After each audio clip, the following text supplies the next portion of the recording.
एक बहुत आसान से एग्जाम्पल के through golden triangle of Indian constitution जो शोकेस किए जाते हैं आर्टिकल 14, 19 और 21 को समझने की कोशिश करते हैं। इन तीनों आर्टिकल्स को गोल्डन ट्रायंगल इसलिए कहा जाता है, जो आप अभी एग्जाम्पल के थ्रू समझोगे कि एक आर्टिकल ब्रीच होगा तो बाकी के आर्टिकल्स अपने आप ब्रीच हो जाएंगे।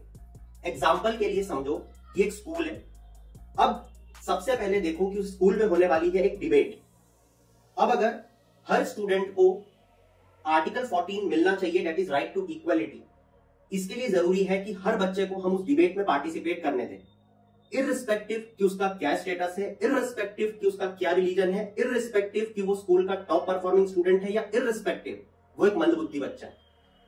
बिना किसी भेदभाव के हर स्टूडेंट को डिबेट में पार्टिसिपेट करने का मौका मिले।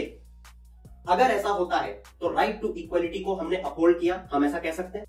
फिर आता है आर्टिकल 19 जो freedom of speech and expression की बात करता है। अगर हर स्टूडेंट अपनी इच्छा के टॉपिक्स को डिबेट में बोल पा रहा है, अपने ओपिनियंस को एक्सप्रेस कर पा रहा है without any fear of punishment, तो हम कहेंगे कि आर्टिकल 19 को हमने अपहोल्ड किया। हाँ, देयर आर सर्टेन रेस्ट्रिक्शंस कि वो स्टूडेंट भरी डिबेट में वहां के टीचर्स को गाली ना बकने लग जाए, मतलब कि स्कूल का जो कोड ऑफ कंडक्ट है उसे उस स्टूडेंट को मेंटेन रखना पड़ेगा। मगर इसके अलावा वो जो भी क्रिटिसिज्म करना चाहता है, जो भी अपने ओपिनियन को एक्सप्रेस करना चाहता है उस डिबेट में, वो अगर वो कर पा रहा है तो आर्टिकल 19 हमने अपहोल्ड किया, ये कहा जा सकता है। और फिर आता है आर्टिकल 21 जो बात करता है right to life and personal liberty की।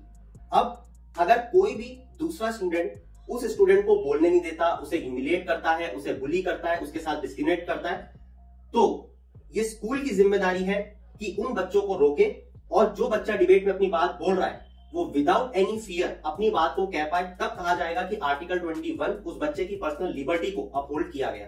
तो अब ये सोच के देखो कि अगर आर्टिकल 14 के अंतर्गत हमने एक सिर्फ बुद्धिजीवी बच्चे को बोलने का मौका दिया होता डिबेट में और एक मंदबुद्धि बच्चे को बैठा दिया होता कि तू नहीं बोलेगा, तो क्या ये उसकी पर्सनल लिबर्टी और डिग्निटी को वायलेट नहीं किया हमने? इसका मतलब आर्टिकल 14 अगर वायलेट होता किसी स्टूडेंट का तो आर्टिकल 21 अपने आप वायलेट हो जाता। एंड लाइकवाइज अगर आर्टिकल 19 के अंतर्गत आपने उसे फ्रीली अपने ओपिनियन को एक्सप्रेस नहीं करने दिया होता तो क्या ये उसके आर्टिकल 21 का वायलेशन होता? तो कैसे, ये चीज आप मुझे चैट सेक्शन में बताओगे।